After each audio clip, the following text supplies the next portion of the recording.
समर्थ, शरणागत का हित करने वाले, गुणों का आदर करने वाले और स्वामी, अवगुणों तथा पापों को हरने वाले हे गोसाई, आप सरीखे स्वामी आप ही हैं और स्वामी के साथ द्रोह करने में मेरे समान मैं ही हूँ। मैं मोहवश प्रभु आपके और पिताजी के वचनों का उल्लंघन कर और समाज बटोर कर यहाँ आया हूँ। जगत में भले बुरे, ऊंचे और नीचे, अमृत और अमर पद अर्थात देवताओं का पद, विष और मृत्यु आदि किसी को भी कहीं ऐसा नहीं देखा सुना जो मन में भी श्री रामचंद्र जी की आज्ञा को मेट दे। मैंने सब प्रकार से वही ठिठाई की, परंतु प्रभु ने उस ठिठाई को स्नेह और सेवा मान लिया।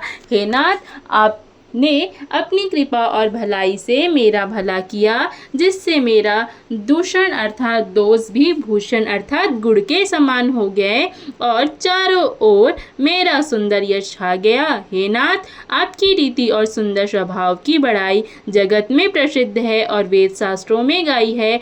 जो क्रूर, कुटिल, दुष्ट, कुबुद्धि, कलंकी, नीच, शील रहित, निरीश्वरवादी अर्थात नास्तिक और निशंक अर्थात निडर है, उन्हें भी आपने शरण में सम्मुख आया सुनकर एक बार प्रणाम करने पर ही अपना लिया। उन शरणागतों के दोषों को देखकर भी आप कभी हृदय में नहीं लाए और उनके गुणों को सुनकर साधुओं के समाज में उनका बखान किया। ऐसा सेवक पर कृपा करने वाला स्वामी कौन है जो आप ही सेवक का सारा साज सामान सज दे अर्थात उसकी सारी आवश्यकताओं को पूर्ण कर दे और स्वप्न में भी अपनी कोई करनी ना समझकर अर्थात मैंने सेवक के लिए कुछ किया ऐसा ना जानकर उल्टा सेवक को संकोच होगा इसका सोच अपने हृदय में रखे।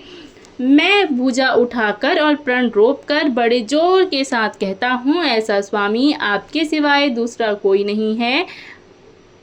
बंदर आदि अर्थात पशु नाचते और तोते सीखे हुए पाठ में प्रवीण हो जाते हैं, परंतु तोते का पाठ प्रवीणता रूप गुण और पशु के नाचने की गति क्रमशः पढ़ाने वाले और नचाने वाले के अधीन है। इस प्रकार अपने सेवकों की बिगड़ी बात सुधार कर और सम्मान देकर आपने उन्हें साधुओं का शिरोमणि बना दिया। कृपालु के सिवा अपनी विरदावली का और कौन जबरदस्ती अर्थात हठपूर्वक पालन करेगा।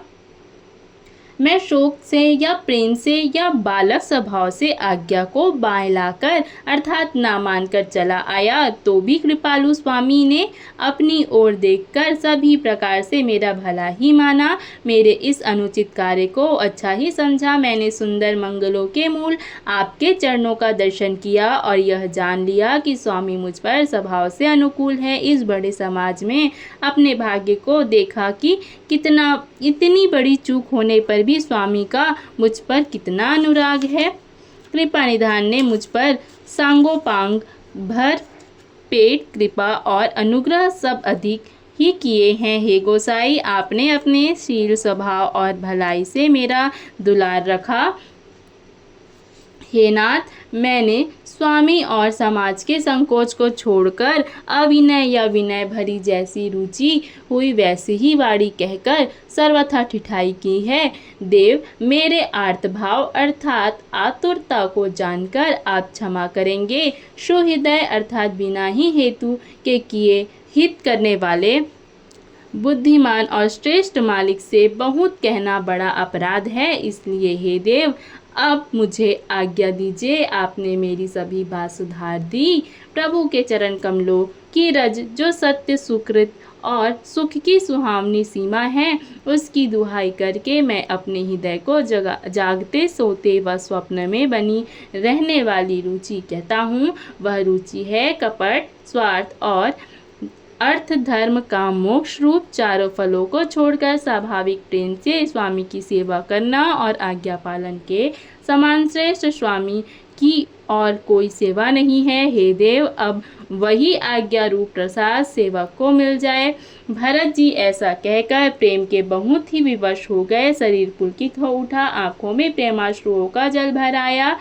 अकुलाकर अर्थात व्याकुल होकर उन्होंने प्रभु श्री रामचंद्र जी के चरण कमल पकड़ लिए। उस समय को और प्यार को कहाँ नहीं जा सकता। कृपा सिंधु श्री रामचंद्र जी ने सुंदर वाणी से भरत जी का सम्मान करके हाथ पकड़कर उनको अपने पास बिठा लिया। भरत जी की प्रार्थना सुनकर और स्वभाव देखकर सारी सभा और श्री रघुनाथ जी प्यार से शिथिल हो गए। श्री रघुनाथ जी, साधुओं का समाज, मुनि वशिष्ठ जी और मिथिलापति जनक जी प्रेम से शिथिल हो गए। सब मन ही मन भरत जी के भाईपन और उनकी भक्ति की अतिशय महिमा को सराहने लगे। देवता मलिन से मन से भरत जी की प्रशंसा करते हुए उन पर फूल बरसाने लगे। तुलसीदास जी कहते हैं, सब लोग भरत जी का भाषण सुनकर व्याकुल हो गए और ऐसे सकुचा गए जैसे रात्रि के आगमन से कमल। दोनों समाजों के सभी नर नारी को दीन दुखी देखकर महामलिन मन से इंद्र मरे हुओं को मारकर अपना मंगल चाहता है।